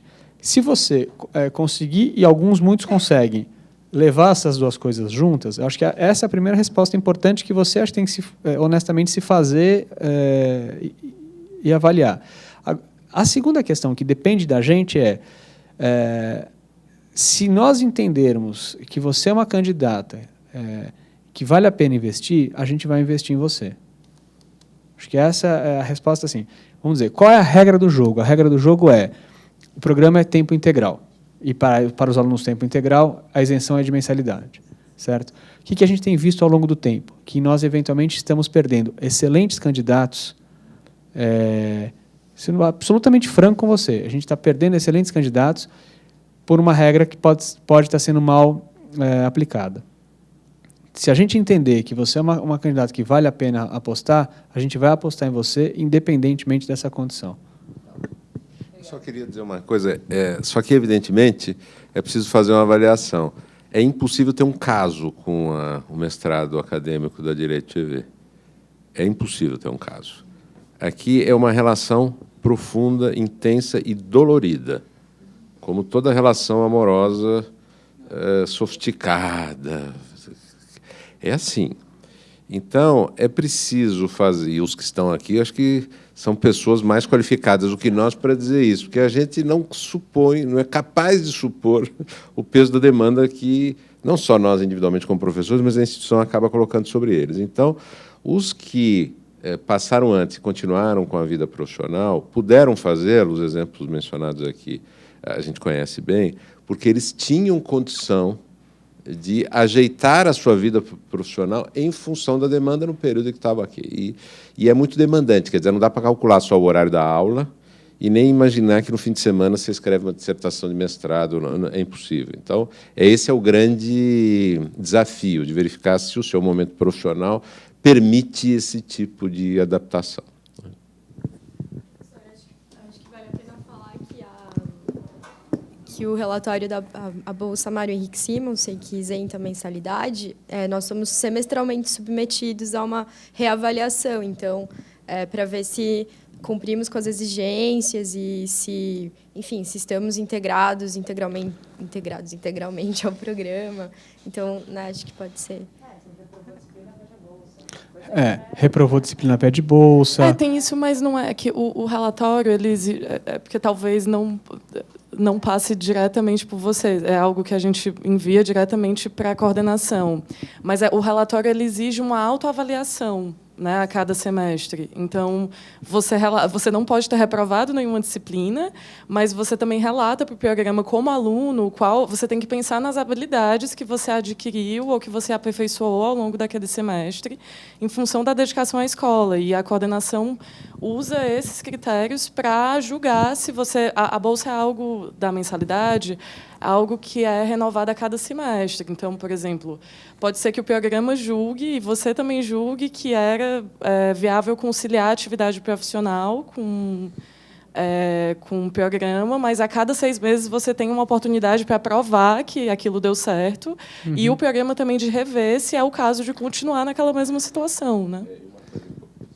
E uma coisa importante, essa avaliação é feita não só em relação a esses poucos casos de pessoas que mantiveram atividade profissional em paralelo, mas em relação a todos, Então, por exemplo, eu já tive a oportunidade de, em relação ao orientando meu, depois de tentativas múltiplas, opinar, porque depois nós recebemos os relatórios, opinar pela não renovação, pela não manutenção da bolsa. Por quê? Porque realmente o aluno, apesar de não ter uma atividade profissional, não estava conseguindo se engajar de verdade. Enfim, essa é uma avaliação muito rigorosa, quer dizer, nós somos muito ciumentos no nosso caso de amor. nós exigimos uma reciprocidade grande. Sabe como é que é? Isso é uma relação dupla, né? E nós somos muito ciumentos mesmo. Para não te assustar, dos 4 que estão aqui, ninguém perdeu a bolsa. Claro que a gente selecionou os únicos 4 que não perderam a bolsa. Não estou brincando. Estou brincando. Quer dizer, perder a bolsa, evidentemente, que é algo traumático. Não é algo que aconteça assim, certo? Mas é uma coisa que... O que é importante dizer é assim, sendo bastante... Tentar ser o mais claro possível. Nós todos, assim como vocês, que passaram pela Faculdade de Direito, nos incomodamos com algumas coisas muito típicas da Faculdade de Direito. Por exemplo, o improviso, o somebody love, né, a falta de engajamento, a falta de seriedade, a falta de compromisso, a falta de disciplina. Tudo isso nos incomoda, né? E nós todos aqui optamos por fazer diferente, desde o começo. Então, a gente não quer aqui... Ninguém aqui dá aula sem preparar a aula. Ninguém chega aqui dirigindo o carro, ou vindo a pé, ou seja lá como, o que era hoje mesmo? Acho que hoje eu vou falar tal coisa. Não é assim, né? As aulas aqui, nós preparamos as aulas, nós corrigimos as provas, nós sabemos o nome dos alunos, a gente sabe o que os alunos escrevem, né? Então, e a gente quer, do outro lado, a mesma dedicação. Quer dizer, eu não quero que um aluno que vem aqui fazer o mestrado não se dedique de verdade. Ninguém vai... Isso aqui não é um campo de concentração. Isso aqui não é um lugar, né, um hospício em que as pessoas não se aguentam. Tal. Não é isso. É um ambiente de rigor, de seriedade, de compromisso, de entrega honesta, verdadeira, um compromisso de quem está a fim de fazer a coisa. Se está trabalhando, se não está trabalhando, veja, eu fiz mestrado, doutorado trabalhando.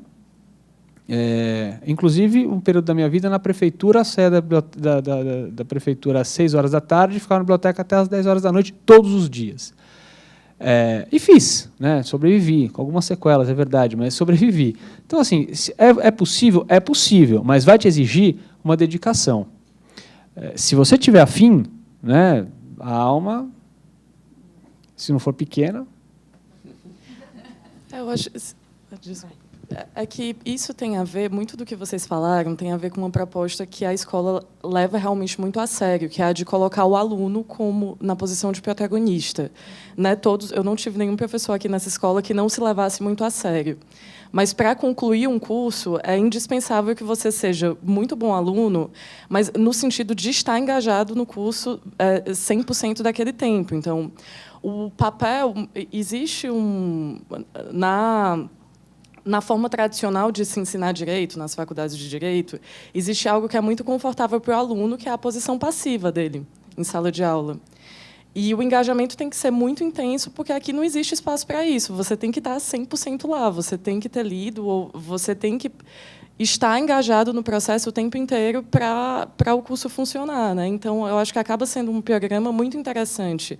Agora eu estou fazendo um doutorado na USP, e como a USP é o mundo inteiro, então lá eu tive a oportunidade de montar uma grade interdisciplinar no primeiro semestre, por exemplo. Eu fiz uma disciplina na Faculdade de Ciência e Política, uma disciplina na Faculdade de Direito, na São Francisco, e uma disciplina no Instituto de Relações Internacionais. Em todas essas disciplinas, eu percebi que, e foi algo que eu conversei também com os meus professores de lá, que existe um padrão relacionado, talvez, que ultrapasse essa coisa da Faculdade de Direito, em relação à exigência que vocês colocam para a gente como alunos aqui na escola. Que é que a gente chega no primeiro dia de aula, a gente tenta se apropriar mesmo de como o programa foi montado e do que se espera do aluno para que ele seja protagonista daquele processo.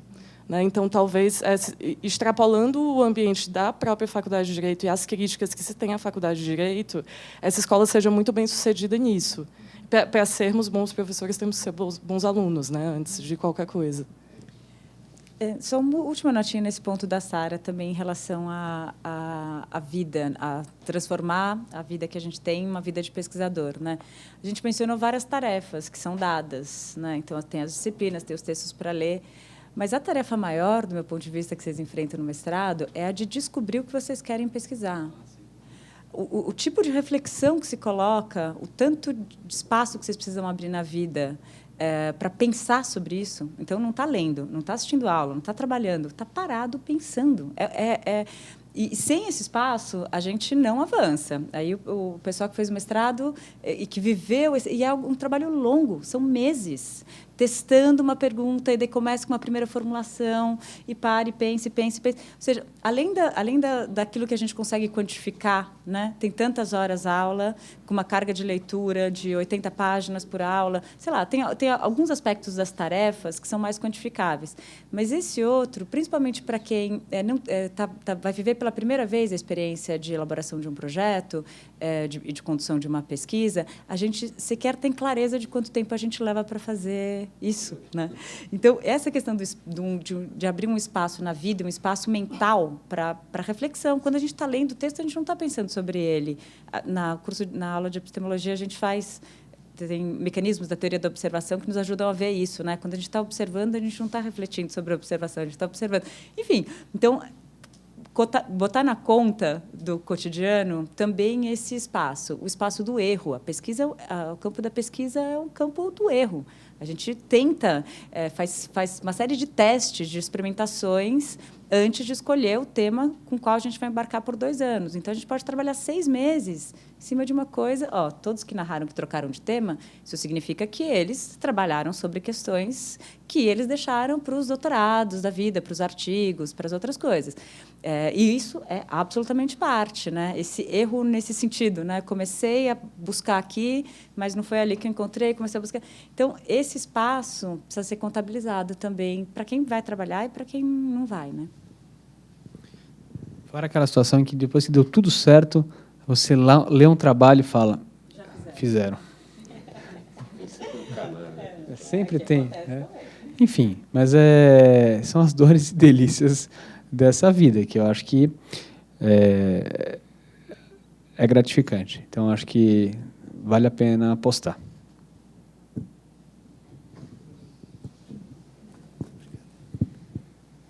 Um dos meus objetivos ao ingressar aqui, ao me candidatar como mestrando, é de lecionar, porque é uma coisa que eu tenho muita paixão. Atualmente, eu deixei de advogar para estudar, para concurso e outras coisas, e eu dou aula de inglês só, em períodos bem curtos do dia. E eu queria saber se vocês têm notícias de experiências do pessoal que concluiu o curso e teve êxito em lecionar em universidades, porque esse é um dos meus objetivos atualmente. Olha, quando eu estava mais ou menos onde você está, que é antes de entrar no mestrado, eu, enfim, sabia o que eu não queria, mas não sabia exatamente o que eu queria, tal. Uma vez eu fui conversar com um professor meu, que foi o professor Calixto Salomão, e o Calixto me falou a seguinte frase com a qual eu segui adiante. Ele falou, olha, essa vida que você está pensando em seguir não são 100 metros, é uma corrida de fundo, ela é longa. Então, você precisa ter... a primeira coisa, você tem que estar disposto a percorrer um caminho longo, né? Porque ele envolve um mestrado, depois ele vai envolver o doutorado, né? Depois ele vai envolver a procura do emprego acadêmico, né? Eventualmente um estágio de pós-doutorado enquanto esse emprego não aparece. Então, é uma corrida de longo prazo, que, como toda corrida, tem que ter um começo também, né? Então, a primeira coisa é essa. A segunda questão importante é que, porque é uma corrida de longo prazo, né, muitos dos nossos alunos, como a gente tem um programa que tem 8 anos, os nossos alunos estão agora começando, né, terminando seus doutorados, né, os primeiros alunos e tal. O que a gente tem aí de sinal de egressos, vamos dizer assim, né? Onde os nossos alunos estão? A maior parte dos nossos alunos tem seguido as carreiras acadêmicas. Nós ainda não temos doutorado aqui, esperamos ter em breve, assim que a gente conseguir a aprovação, né, da CAPES.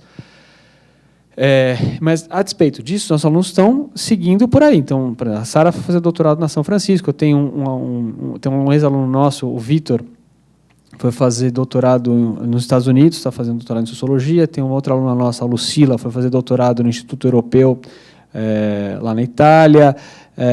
Enfim, tem muita gente seguindo a vida com os doutorados Brasil e mundo afora. Muito provavelmente, a maior parte dessas pessoas seguirá a carreira a carreira acadêmica, a carreira de professor. Mas essa a carreira acadêmica é uma carreira que ela né, longa, então precisa ter calma. Ela se constrói, ela tem resultado, ela chega em algum lugar, mas ela precisa ter paciência, né? Então ela vai acontecer depois do doutorado. Claro que você pode ir lecionando antes disso, enfim, isso vai acontecendo também gradativamente.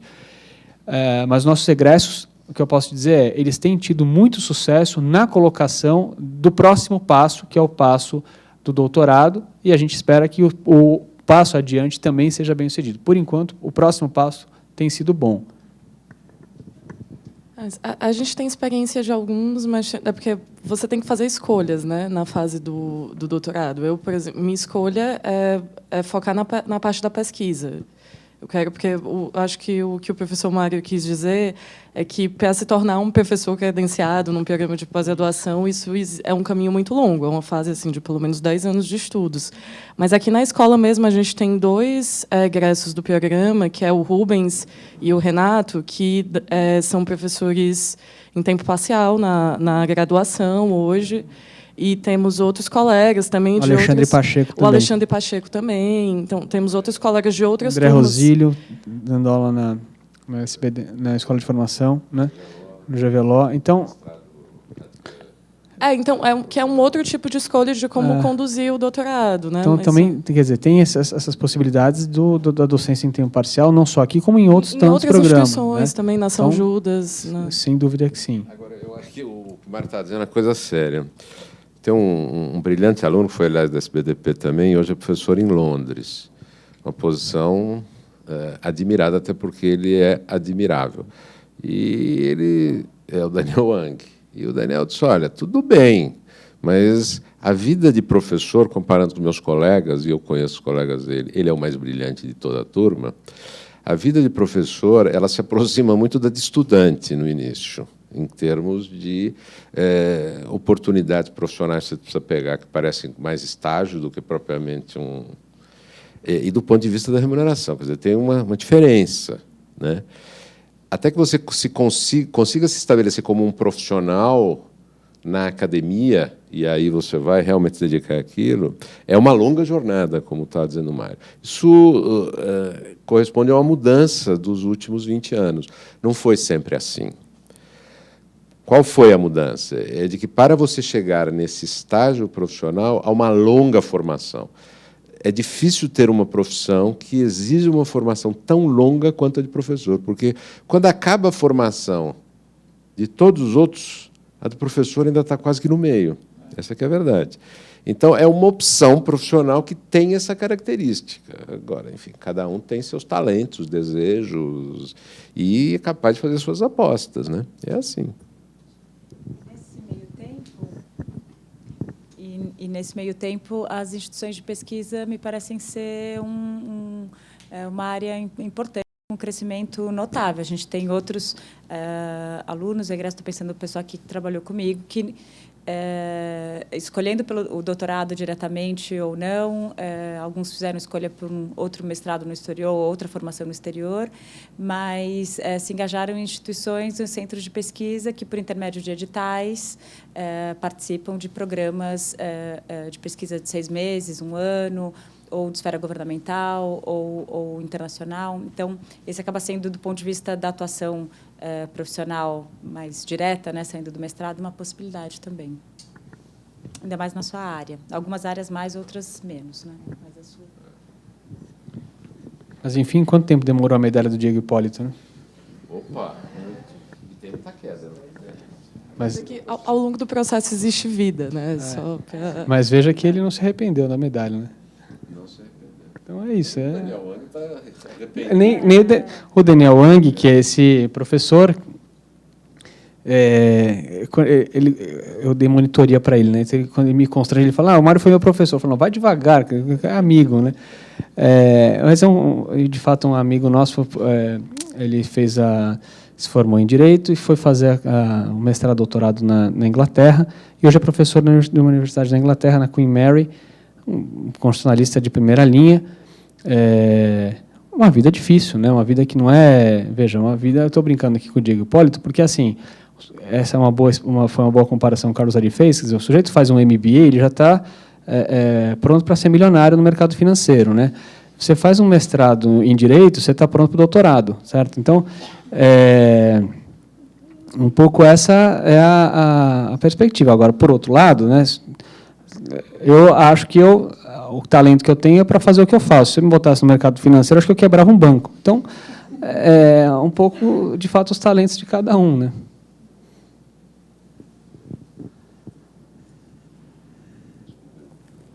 Certo? Bom, esperamos, na verdade, vê-los todos aqui ano que vem. As aulas começam algo como fevereiro e março. Se preparem para isso.